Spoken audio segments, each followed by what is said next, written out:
What's up YouTube? Capital G here, checking out the brand new Snowflower archetype that just got revealed coming out of Secret Slayers. This is your prototypical waifu archetype, and this archetype likes to tribute monsters, and then tribute some more dang monsters. I will have to say this, be warned, the card quality of this archetype is really all over the place. Some of the cards are incredibly good, like whoa, they're really strong, and then some of the other cards are just downright awful, and I'm just like, I don't really know what they were doing here. Now, since Konami did reveal 11 cards at one time, I'm not going to read the cards, but I will, of course, put the text on the actual screen so you guys can read it. That's just to save some time. Otherwise, we'll end up with like a 15, 16, 17-minute video, and that's just, that's way too long. Anyways, the level 1 is absolutely ridiculous. It's one of those cards where if it was in 99% of archetypes, it would be a 100% bona fide 3 of, but it's definitely going to be a 3 of in this archetype. It's a play starter. It's one of your best cards to open with, I would imagine, in this archetype. Basically, when you normal summon it, you're going to be able to either get a Foolish Burial for any of the monsters in the archetype, or you're going to be able to Rota for any of the monsters in the archetype, and who doesn't like those two type of effects?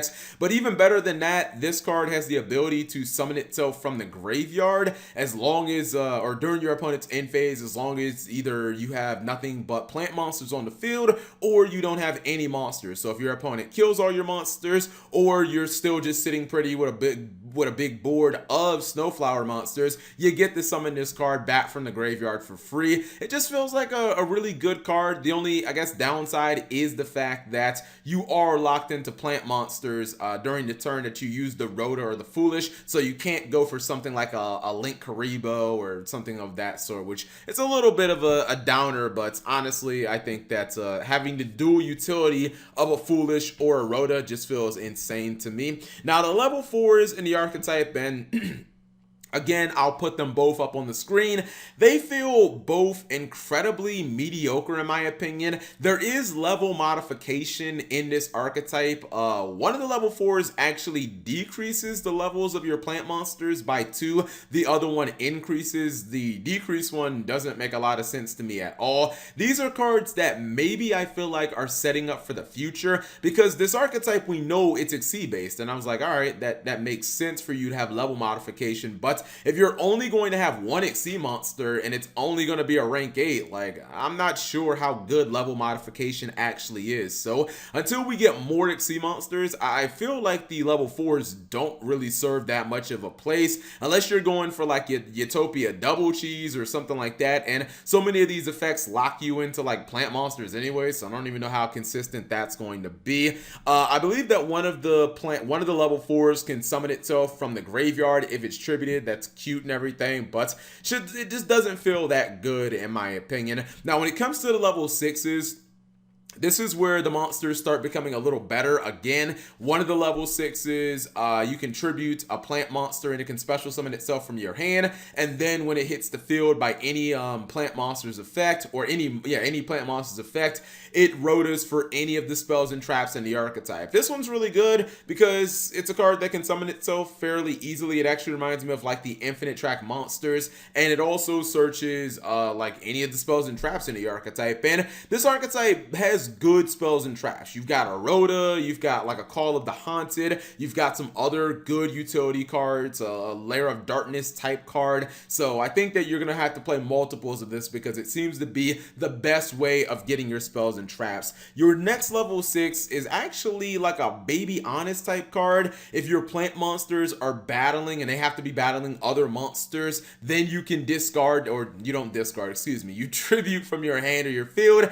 and one of your plant monsters gains 1,000 attack and defense. I don't think that effect needed to be a hard once per turn. I think Konami is being they're being overly cautious with this, because it's not even as good as something like Bujinji Crane, or Honest Neos, where you're gaining a set value of like 2,500 attack, or you're gaining a double your original attack or double your current attack. So I feel like this is a nice little battle phase trick, but 1,000 attack and defense doesn't really feel like a world beater. Doesn't feel like it could be all that significant all the time. So I do have some concerns about that not always being enough. Now when it comes to the level 8s in the archetype, that's when it started ramping up again. The level 8 seem pretty legitimate, at least one of them is, because one of them has the same type of summoning condition where you can tribute any monster to special summon her, and then she can summon any other plant monster in your hand. And it's cool because she sets up for your rank 8 exceed plays fairly easily. She does lock you into plant monsters for the remainder of the turn.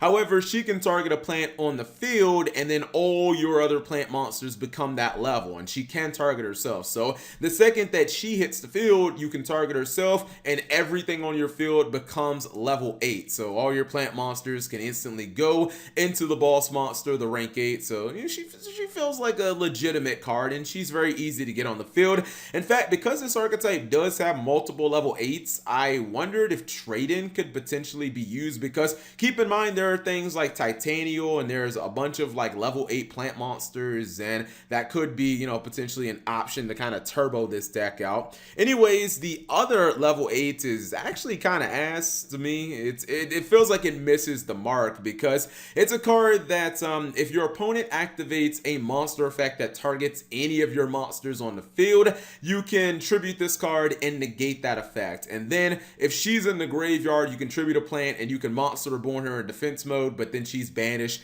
during or when she leaves the field. The monster reborn effect is fine because it obviously sets up with the first effect, but the problem is she's so damn matchup specific. If it would have been any time your opponent threw a targeting effect at you, you could just negate that effect. If it would have been like Impermanence or the new Ghost Girl hand trap coming out of Eternity Code or Effect Failure, I'd have been like, okay, that's pretty good. It covers a multitude of targeting. Targeting's always going to be good in Yu-Gi-Oh! But the fact that it only covers monster effect targeting is just, it's too specific in my opinion. You know what I mean? It feels like you're going to have some matchups where it's absolutely amazing, and then you're going to have some matchups where you can't even use it. So I don't really feel like that effect is all that good. I feel like it might come up once every often, but honestly I feel like you might just play this card because it's level 8 and that's pretty much it, or you might just run some other plant level 8s and not even use this card in general. I just feel like, why didn't they just make it cover all targeting effects? Like, it really wouldn't have been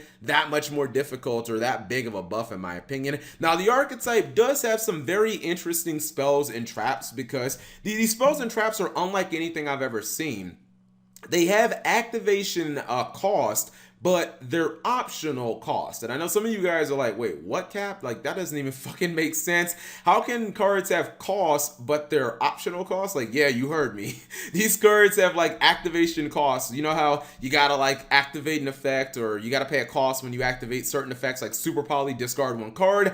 This archetype has stuff like that, but they're optional. Their Rota for the archetype has an effect where if you activate it, you can decide to tribute a monster. You don't have to. If you don't tribute a monster, then you just get Rota for any monster in the archetype. However, if you do tribute a monster when you activate it, then you can search a plant monster equivalent to the same level of the monster you tributed. It just has to have a different name. So it means that, for instance, you could tribute like one of the level 8s in the archetype when activating the Rota, and not only would you be able to search any monster in the archetype, but you could also search like a Titanial or another level 8 plant monster. Maybe you want to throw in like some of those level 8 Sylvans or something like that to be weird. But definitely really strong for a Rota, just because the potential is there to get 2 searches. You don't always have to go for double searching. You can just go for the standard 1 search. But if you feel like your opponent doesn't have Ash, or you got called by the grave, go nuts with it. The next card is a continuous spell, and this one is interesting because anytime that one of your Snowflower monsters is tributed, you can make your opponent tribute a monster as well. This is a card that kind of reminds me of Lair of Darkness, because anytime you're forcing your opponent to tribute cards, I'm just going to always remember, or I'm always going to be reminded of something like Lair of Darkness. Now, your opponent does get to choose the monster, which is unfortunate. I wish that they didn't get to choose, but it does, it's nice. It's basically like the best form of removal in this archetype, because we know that tributing is absolutely amazing, because monsters are just like, it's really hard to be immune to tributing in Yu-Gi-Oh! Like, tributing is kind of the great equalizer. You can generally use it to out anything. So last couple of cards are trap cards, and the first trap is basically a call of the Haunted for the archetype, where it can summon any of the Snowflower monsters from the graveyard in defense mode. But if you tribute a plant monster to activate the card, then you get to also special summon a plant monster. So you can get double Call of the Haunted, which, I mean, let's be real, every plant deck since the beginning of the time runs Lone Fire Blossom. So being able to get Lone Fire Blossom from the graveyard, always going to be pretty good. Or you can go for things like Titanial, as I said earlier. You know, just getting a couple of monsters from your graveyard could be pretty good. And then the other one is kind of like a Widow Anchor, not quite as good. You can activate the card by attributing a monster. If you do, you get to target an opponent's face-up monster. That monster's effect can't, or that monster cannot activate its effects on the field. And then for the rest of the turn, you take that monster and it becomes a plant monster. So I'm guessing what Konami wants you to do is tribute that monster as if it was your own. This is not quite as good as something like Widow Anchor, because it doesn't negate the effects of the monster on field, and that can be a problem, because obviously continuous effects are just, you know, they don't need to activate. They're just always online. Widow Anchor could take out things like Colossus, and this card would not be able to take out some of those annoying effects. Also, this card's a trap card, so it can't be played immediately when you draw it. You'd have to set it. It is a little slow. I would have liked to see this be a quick play. Also, not even be a hard once per turn. This card's not nearly powerful enough to be a hard once per turn if Widow Anchor isn't a hard once per turn, but then again, Widow Anchor is at 1. Anyways, what do you guys think of the Snowflower archetype? It's interesting. I feel like there's not enough disruption in this archetype, so I think right now it'll be casual at best. But whatever you guys think, you leave it in the comment section below. Thank you guys for watching. As always, subscribe if you have not already, and turn on that notification bell for daily videos.